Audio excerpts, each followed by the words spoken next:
오늘 우리에게 주신 하나님의 말씀을 보시겠습니다. 요한계시록 4장 1절에서 3절 말씀을 함께 보시겠습니다. 2일 후에 내가 보니 하늘에 열린 문이 있는데 내가 들은 바 처음에 내게 말하던 나팔소리 같은 그 음성이 가로되 이리로 올라오라. 이후에 마땅히 될 일을 내가 네게 보이리라 하시더라. 내가 곧 성령에 감동하였더니 보라, 하늘에 보좌를 베풀었고 그 보좌 위에 앉으신 이가 있는데 앉으신 이의 모양이 벽옥 같고 홍보석 같고 또 무지개가 있어 보좌에 둘렸는데 그 모양이 녹보석 같더라. 아멘. 자, 오늘 본문 말씀을 통하여서 하나님의 보좌에 대해서 말씀을 우리가 같이 나누시도록 하겠습니다. 자, 오늘 말씀은 하나님의 보좌의 모습을 보여주고 있습니다. 자, 이곳은 장차 될 일에 대하여 계획하고 집행하는 곳입니다. 앞으로 인류와 세상 종말할 때에 적그리스도가 등장합니다. 적그리스도의 큰 환란이 옵니다. 이 세상이 하나님의 진노의 심판을 받고 새로운 그리스도의 왕국이 세워집니다. 그런데 이 모든 일들이 어떤 특정한 국가나 통치자에 의하여 진행되는 것이 아니라 하나님의 보좌에서 계획하고 일검령으로 보시고 내 생물을 통하여서 집행이 되어지는 것을 볼 수가 있습니다. 하늘에 열린 문이 있습니다. 오늘 본문 말씀 1절 말씀을 다시 한번 보시도록 하겠습니다. 2일 후에 내가 보니 하늘에 열린 문이 있는데 내가 들은 바 처음에 내게 말하던 나팔소리 같은 그 음성이 가로되 이리로 올라오라. 이후에 마땅히 될 일을 내가 네게 보이리라 하시더라. 아멘. 자, 이후에 마땅히 될 일을 내가 네게 보이리라고 하십니다. 자, 그러면서 오늘 이 일을 하나님께서 보시기 위하여서 사도 요한을요 하늘로 끌어 올리셨다는 것입니다. 열린 문을 통하여서 올리셨다고 말씀을 하고 있는 것입니다. 자, 하늘에 열린 문이 있습니다. 주님의 재림 때 이리로 올라오라는 나팔소리 같은 음성을 듣게 되는 성도가 있고 또 듣지 못하는 성도가 있게 됩니다. 본 장면은 휴거의 비밀을 예시하고 있습니다. 그러나 본 사건은 휴거를 말하고 있는 것이 아닙니다. 특별히 사도 요한에게 장차 될 일을 보여주기 위하여서 그 영혼을 하늘로 올리신 것입니다. 자, 이처럼 사도 요한이라도 미래에 일어날 일에 대해서는 땅에서 계시받지 않게 하시고 천상의 세계로 끌어올려서 이상을 보게 하셨습니다. 왜냐하면 하늘나라에서 있을 일을 땅에 있는 귀신들과 공중의 흑암의 권세에게 미혹받지 않게 하시기 위해서 하늘로 올라오라고 하시는 것입니다. 자, 하나님께서요 사도 요한을 열린 문을 통해서 끌어올리신 것은요, 자, 이제 앞으로 장차 될 일들을 이 사도 요한에게 하나님이 계시해 주시기 위해서 올리셨는데요. 왜 올리셨냐면요, 이 땅에서 받으면은 또 마귀가 공중 권세 잡은 마귀에 의해서 이 말씀이 희석되어질 수 있다는 것입니다. 그래서 하나님께서는 이 귀신들이 있는 땅과 또 곤충곳에 잡은 그 곳에서 하나님이 사도 요한에게 말씀을 주신 게 아니라 천상의 세계로 하나님께서 끌어올리셔서 정말 거룩한 장소에서 거룩한 곳에서 하나님의 보좌를 통해서 하나님께서 말씀을 주셨다는 것을 우리에게 보여주고 있는 것입니다. 자, 성경에서 하늘문을 열어놓으신 사건이 몇 번 있었습니다. 창세기 28장 10절에서 17절 말씀을 보면은요, 야곱이 베델에서 하늘문을 열었던 것입니다. 그리고 두 번째는 에스겔 1장 1절에서 에스겔이 이상을 볼 때 하늘문이 열렸었습니다. 그리고 세 번째는요, 마태복음 3장 16절에서 보면은요, 예수님이 세례를 받으실 때 하늘문이 열렸습니다. 그리고 네 번째는 사도행전 7장 55절에서 56절 말씀을 보시게 되면은 스데반이 성령이 충만하여 하늘을 우러러 주목하여 하나님의 영광과 및 예수께서 하나님 우편에 서신 것을 보고 말하되 보라, 하늘이 열리고 인자가 하나님 우편에 서신 것을 보노라 한대라고 할 때 하늘문이 열림으로 스데반이 주님을 보면서 죽었다는 사실입니다. 우리에게도 하늘문이 열리는 역사가 있으시기를 예수님의 이름으로 축복을 드립니다. 자, 하나님께서 이리로 올라오라고 합니다. 자, 요한에게 열린 문은 앞으로 이 땅 위에 임할 심판의 날의 이상을 보여주십니다. 하늘문이 열린 것은 계시의 문이 열렸다는 것을 우리에게 말씀해 주고 있습니다. 자, 요한은 나팔 소리와 같은 음성을 들었습니다. 이 음성은 주님이 요한에게 들려주신 음성으로 주님은 요한에게 이리로 올라오라고 하신 것입니다. 그러면 왜 주님은 요한에게 이리로 올라오라고 하신 것입니까? 주님은 요한에게 이후에 새롭게 전개될 새로운 계시를 보여주시기 위한 장소로 옮기시기 위해서 이리로 올라오라고 하신 것입니다. 그래서 거룩한 계시를 제약된 땅에서 받을 수가 없으므로 거룩한 곳으로 올려 받게 하셨다는 사실을 우리가 알 수가 있는 것입니다. 자, 이후에 마땅히 될 일을 그래서 보여주셨습니다. 자, 앞으로 이제 될 일, 미래에 될 일을 요한 사도에게 계시로 보여주셨다는 것입니다. 다시 말하면 이 종말 때의 일들을 보여주셨다는 것입니다. 자, 계시록은 전체적으로는 세계의 역사와 족교는 개인의 종말을 나타내는 것으로 하나님의 때가 가까워질수록 풀어지는 영역이 넓어지게 되어 있습니다. 다시 말해 사람의 영성에 따라 풀어지기도 하지만 종말의 때가 가까워지는 만큼 풀어지는 것도 있습니다. 지금은 세상과 교회에서 일어나는 징조를 보고 알 수 있고 또 계시록을 풀 수가 있다는 사실입니다. 그래서 세상에서 나타난 그 징조들을 보고요, 우리는 이 계시록의 말씀이 풀어지는 것을 우리가 볼 수가 있고요. 또 이 교회가 어떻게 타락하는 건가, 타락하는 것을 보고 또 혼합하고 배교하고 이런 것들을 보면서 우리가 또 이 계시록의 말씀이 이제 종말 때에 있어질 일들이 풀어지는 것을 우리는 볼 수가 있다는 것입니다. 자, 마태복음 24장 45절 말씀을 한번 보시겠습니다. 때를 따라 양식을 먹일 자가 있겠느냐고 주님께서는 우리에게 말씀을 하시고 계십니다. 이 마지막 때에 때를 따라 하나님의 말씀의 양식을 먹여줄 종이 있겠느냐라고 이렇게 물어보고 있습니다. 자, 이 말씀의 의미를 보면은요, 우리는 두 가지로 얘기할 수가 있습니다. 자, 이 말씀을 때를 따라 먹여줄 종이 있고 또 그렇지 못하는 종들이 있다는 것을 우리에게 말씀하고 있는 것입니다. 자, 그래서 우리가 말씀을 보면요, 우리는 이런 은총을 입을 필요가 있다는 것입니다. 오늘 저와 여러분들은요, 마지막 때는요, 하나님의 말씀으로, 진리의 말씀으로 이 생명의 말씀을 증거하여 오늘 양식을 먹일 자들이 되어야 한다고 말씀을 하고 계시는 것입니다. 사도 요한이 받은 은총을 우리도 그래서 받아야 하는 것입니다. 자, 베드로에게도 바울에게도 주시지 않은 이 샛별의 은총을 마지막 때에 우리가 받아야 합니다. 그래야 이 험악하고 유혹이 많은 물질 만능주의의 온갖 유혹으로부터 세상을 버릴 소망이, 능력이 생기는 것입니다. 우리가 무엇으로 세상의 정욕을 버릴 수 있겠습니까? 우리는 이제 사도 요한적인 은총을 그래서 입어야 한다는 것입니다. 그래서 오늘 저와 여러분들이 오늘 샛별의 은총을 받는 그런 성도와 종들이 되시기를 예수님의 이름으로 축복을 드립니다.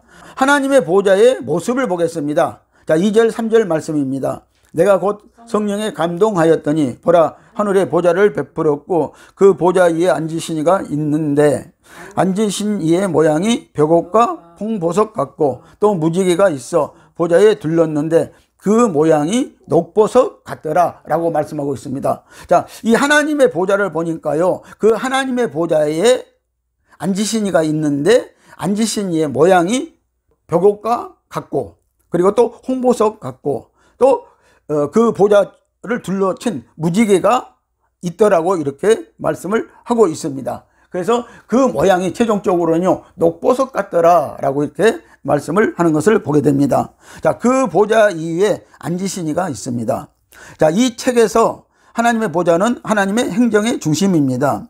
보좌는 은혜의 보좌이며 우리는 그 보좌에서 긍휼을 받고 은혜를 얻습니다.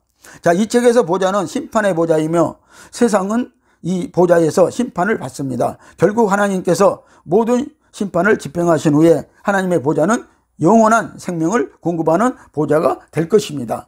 자, 그래서요, 우리는 히브리서 4장 16절에 보면요, 우리가 은혜의 보좌 앞으로 단대히 나가라고 말씀을 하고 있습니다. 그래서 은혜의 보좌 앞에 나간다는 것은요, 우리가 은혜의 보좌 앞에 나가야 하나님으로부터 우리가 은혜를 입는 자들이 되어진다는 것이죠. 자, 그리고 오늘 요한계시록에서는 이 보좌는요, 바로 이제 심판의 보좌이라고 말씀을 하고 있습니다. 그래서 하나님께서 마지막 진노의 심판을 이 보좌에서 집행을 하신다는 것입니다. 그래서 하나님은요, 일검용으로 우리의 모든 행동을 보시고요. 우리의 삶을 보시고요. 그리고 이 세상의 사람들의 행동을 보시고요. 삶을 보시고요. 하나님은 그 죄가에 따라서 집행을 하실 것입니다. 그런데 하나님은 마지막 때는요, 7 대접 재앙으로 하나님의 진노의 심판이 내려진다고 말씀을 하고 있습니다. 그래서 하나님은 계속해서 우리에게 이 심판을 받지 않기 위해서는 회개할 것을 하나님은 우리에게 말씀을 하고 있다는 것입니다. 하나님의 보좌에서 심판이 이루어지고 집행이 되어지고 나면은요, 그 후에는요, 하나님의 보좌에서 영원한 생명이 오늘 우리에게 공급될 것이라는 것입니다. 그래서 계시록 22장 2절을 보면은요, 그 하나님의 보좌에서 무엇이 흐른다고 그랬어요? 생명수의 강이 흘러 넘치리라고 말씀을 하고 있는 것을 볼 수가 있는 것입니다. 그래서 이 생명수를 받은 자, 이 생명수를 먹는 자들이요, 또 모든 것들이요, 이제 살아나리라 라고 이렇게 말씀을 하시고 있습니다. 자, 이 보좌에서 살아있는 생명수가 흘러나올 것입니다. 이 생명수에서 생명의 나무가 자라 영원토록 하나님께서 구속하신 사람들에게 공급해 주실 것입니다. 우리는 성경을 읽을 때나 하늘나라를 생각할 때 하나님의 보좌에 대해 대수롭지 않게 여깁니다. 하나님의 보좌는 에스겔 1장 4절에서 28절과 이사야 6장 1절에서 4절과 또 다니엘 선지자가 봤던 다니엘서 7장 9절에서 10절 말씀을 보면요, 거기에 하나님의 보좌에 대해서 잘 나와 있다는 것입니다. 그래서 하나님의 보좌의 모습을 우리가 이제 보아야 한다는 것입니다. 그리고 사도 요한에게 이 보좌의 모습을 지금 보여주고 있는 것을 우리가 보고 있습니다. 자, 이들은요, 믿음이 대단한 성도들이었습니다. 하나님의 백성들이었습니다. 그들은 보좌를 보고서 분명히 기억하고 전할 수 있는 영안이 열렸기 때문입니다. 오늘 저와 여러분들이 영안이 열린다면요, 하나님의 보좌를 볼 수가 있는 것입니다.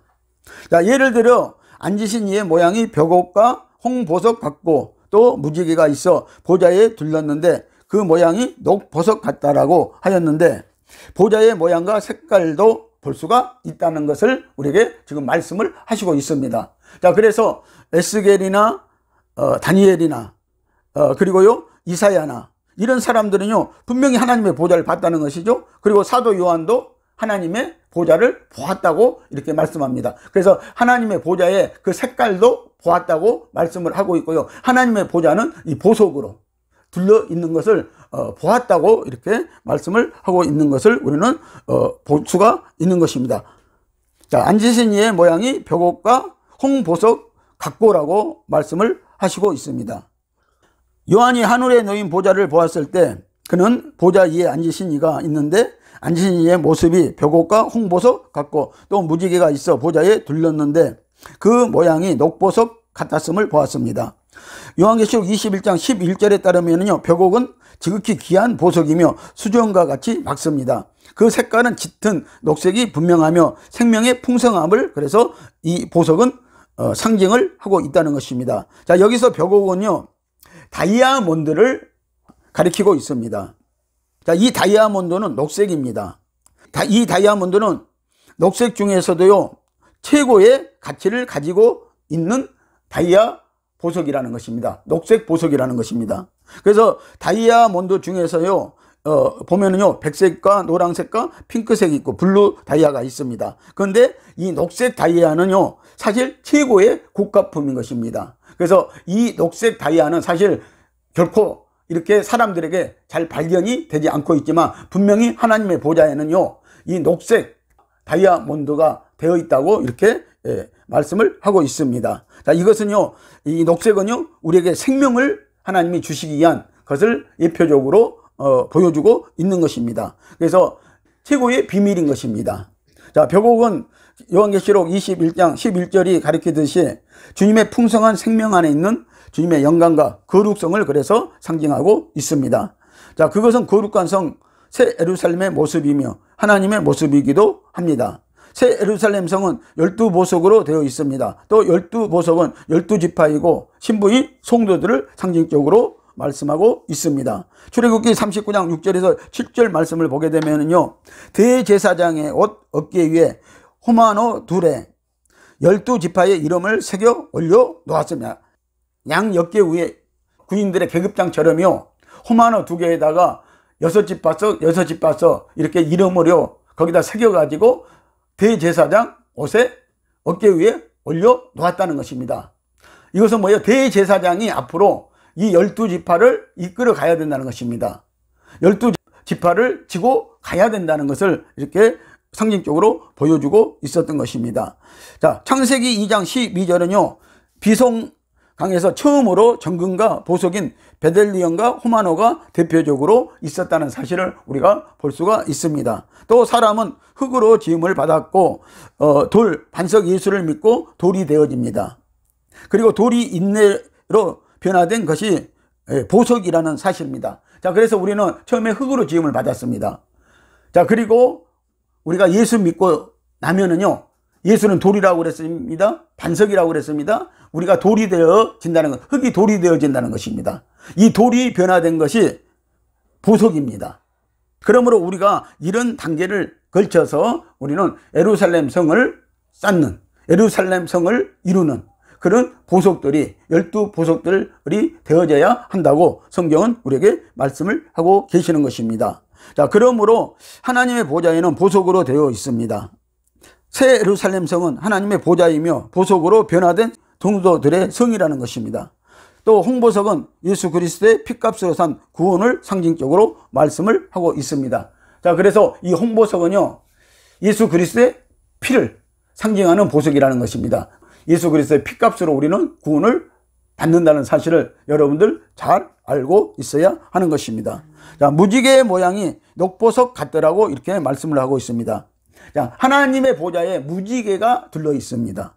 근데 그 모양을 보니까 녹보석 같더라고 이렇게 말씀을 합니다. 자, 무지개는 하나님께서 사람과 모든 생명에게 하신 언약, 즉 다시는 그들을 홍수로 멸망시키지 않으시겠다는 언약의 표시입니다.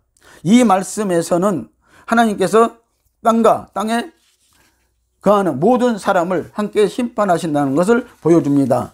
하나님의 보좌 주위에 있는 무지개는 하나님께서 언약을 세우시는 하나님이시요 신실하신 하나님, 곧 이 땅에서 심판을 집행하실 때 그분의 언약을 지키시는 하나님이시라는 것을 우리에게 말씀하시고 있습니다. 자, 하나님께서는요, 노아 홍수를 통해서 분명히 우리에게 말씀했습니다.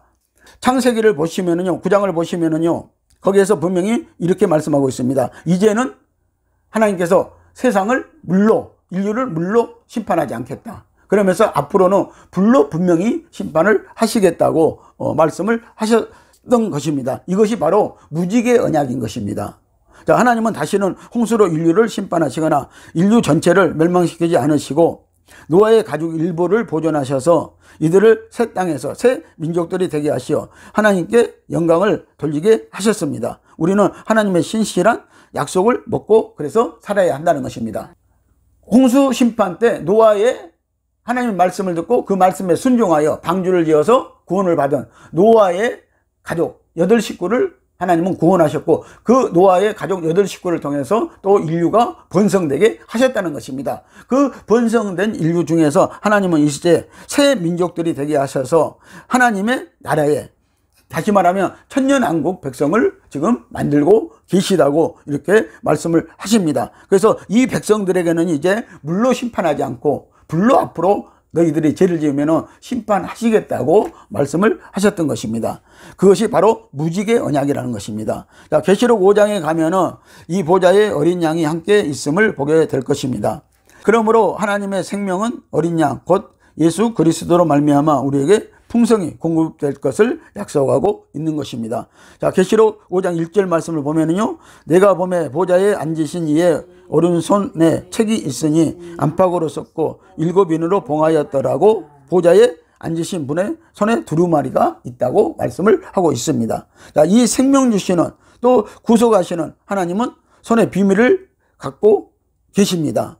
이 비밀은 우주의 운명에 관한 것으로 7인으로 봉하여져 있습니다. 우주의 비밀과 신비는 생명과 구속의 하나님이 지고 계신다는 사실을 우리에게 보여줍니다. 자, 그래서 오늘 우리에게 하나님이 생명을 처음에도 주셨고요. 그리고 또 우리가 죄를 짓고 나니까 이 생명이 죽게 되었습니다. 그랬을 때 또 예수 그리스도를 통해서, 예수 그리스도의 피값을 통해서 우리에게 새로운 생명, 오늘 영원한 부활의 생명을 우리에게 주셨다는 사실입니다. 그래서 영원한 생명을 주신 것입니다. 그래서 이 생명을 하나님이 우리에게 주셨고요. 이 생명을 이제는 하나님은 구속하시겠다고 말씀을 하시는 것입니다. 다시 말하면 오늘 예수 그리스도의 생명 받은 자들을 오늘 구원해 주시겠다고 말씀을 하고 계시는 것입니다. 그래서 이 우주의 비밀과요, 이 세상의 비밀은요, 하나님께서, 하나님의 보좌에 계시는 하나님께서 지고 있다고 말씀을 하시는 것입니다. 그래서 우리 생명의 연탈권도요, 누가 지고 계시다는 거예요? 다시 말하면 하나님이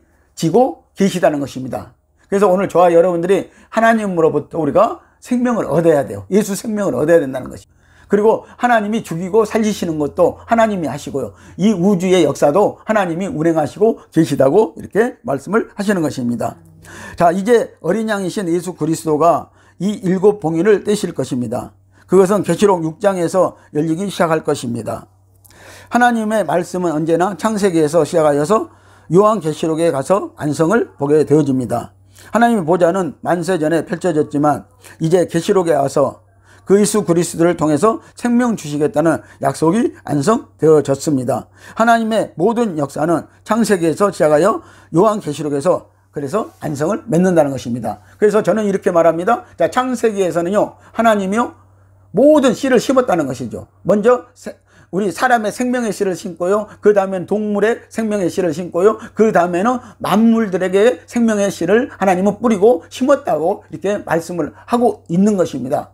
자, 그래서 이 생명의 역사는요, 어디까지? 창세기 1장에서 12장까지 갑니다. 그리고 13장부터는요, 자, 아브람, 이삭, 야곱, 그리고 요셉을 통한 네 사람의 역사가 창세기 50장까지 이루어지고 있다는 것입니다. 그리고 창세기 이후에서는요, 이제 생명을 주시고 하나님이 뿌린 모든 것들에 대해서 자라남이 있게 하신다는 것이죠. 그리고 그 자라남의 과정들을 우리에게 보여주시고 있는 것이 오늘 구약성경 말씀이시고요. 그리고 신약성경 시대에 와가지고 예수님이 오셔가지고요, 그 말씀을 한번 우리에게 다시 한번 점검해 주시고 다시 한번 재해석을 해 주시고 예수님이 다시 한번 우리에게 생명의 씨를 뿌려 주셨다는 것이죠. 주었다는 것이죠. 그러면서 요한계시록에 와서는 이제 그 열매를 하나님이 보시고 그 열매를 맺지 못한 성도들은 하나님이 분명히 심판을 하시겠다. 그리고 세상의 모든 죄인들은 심판을 하시겠다라고 이렇게 말씀을 하고 있다는 것입니다. 그래서 요한계시록은요, 열매 맺는 복음이라는 것이죠. 그래서 이 요한계시록에 와서 우리가 이 요한계시록을 깨닫고 우리는 오늘 하나님이 원하시는 열매를 맺어야 된다는 것입니다. 그래서 하나님이 원하시는 열매는요, 성령의 9가지 열매라고 이렇게 말씀을 하고 있습니다. 그 중에서도 하나님은 처음 익은 열매를 가장 중요하게 친다고 말씀을 하시는 것입니다. 자, 녹색은 생명의 풍성함을 상징하고 있습니다. 자, 하나님의 보좌에는 또 무지개만 보아도 우리는 그 약속하심이 우리로 평강을 누리게 한다는 것입니다. 그래서 여러분들, 우리가 무지개만 보아도요, 앞으로 하나님이 물로 이 세상은 심판되지 않겠구나 하면서 우리는 안도감을 느낄 수가 있다는 것입니다. 그래서 하나님의 보좌에는 항상 이 무지개가 둘러 있다는 것입니다. 그리고 오늘 우리가 이 세상에서 비가 그치고 난 다음에 무지개가 뜨면은요, 우리가 안도감을 쉬어야 돼요. 하나님이 그래도 노아의 홍수 시대 때처럼 물로 세상을 멸망하지는 않으실란가 보구나 하고요. 그런데 하나님은 분명히요, 우리에게 약속하신 것이 무지개 언약인데 그것이 무엇이에요? 불로 앞으로는 분명히 심판하시겠다. 물 심판도 무서운 심판이었습니다. 그러나 앞으로요, 불 심판은요, 자, 물도 그냥 핥아버리고 태워버리는 심판이 바로 불심판이라는 것이에요. 모든 것을 태워버리고 녹여버리는 심판이 불심판이라는 것입니다. 그래서 오늘 이 무지개를 보면서 우리는 꼭 이것을, 이 언약을 기억해야 된다는 사실입니다. 무지개 언약을 꼭 기억해야 된다는 사실입니다. 자, 그래서 녹보석은 녹색 보석 중에서 가장 진한 초록빛을 띠고 있습니다. 여러분들, 의사가요, 환자를 수술할 때 보면은요, 그 수술하는 의사가 녹색 가운을 입고 수술대에 갑니다. 왜 그랬습니까? 그 환자에게요, 그 녹색을 보면서요, 생명을 보라는 것입니다. 그리고 이 생명을 이렇게 살리는 의사가 바로 이 녹색 그 가운을 입는 것입니다. 그러면서 환자에게도 생명에 대한 소망을 심어주는 것입니다. 보좌를 보니까는요, 이게 보석으로 되어 있는데 녹보석 같더라고 이렇게 말씀을 하고 계시는 것을 볼 수가 있는 것입니다. 그래서 요한은 이 무지개를 보면서요, 녹보석 같다고 이렇게 말씀을 하셨던 것입니다. 자, 녹색은 그래서 우리에게 생명의 풍성함을 상징하고 있습니다. 그리고 주님의 풍성한 생명 안에 있는 주님의 영광을 상징하고 있습니다. 그것은 거룩한 성 새 예루살렘의 모습이며 하나님의 모습이기도 합니다. 하나님이 바로 생명의 하나님이심을 가리킵니다.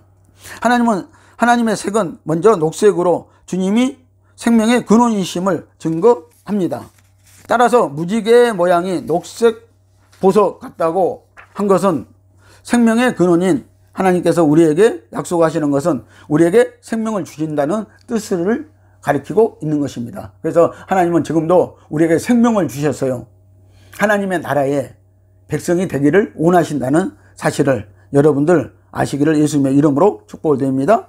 오늘 사랑하는 성도 여러분, 우리는 오늘 계시록 4장에서 하나님의 보좌의 모습을 보았습니다. 이 땅 위에 살아가고 있는 성도는 이 이상 더 자세한 하늘 보좌의 모습을 보거나 기록할 수 없는 것입니다. 바울도 낙원으로 이끌려 가서 말할 수 없는 말을 듣고 영광을 보았지만 사람이 가히 이르지 못할 말이로라는 말로 더 이상 언급하지 않고 있는 것을 볼 수가 있습니다. 오늘 성도 여러분들은 이 같은 하늘에 말할 수 없는 영광을 바라보면서 소망과 더 큰 기쁨을 가지고 주님의 제 이름을 준비하시고 기다리는 성도들이 다 되시기를 예수님의 이름으로 축복을 드립니다. 기도하시겠습니다.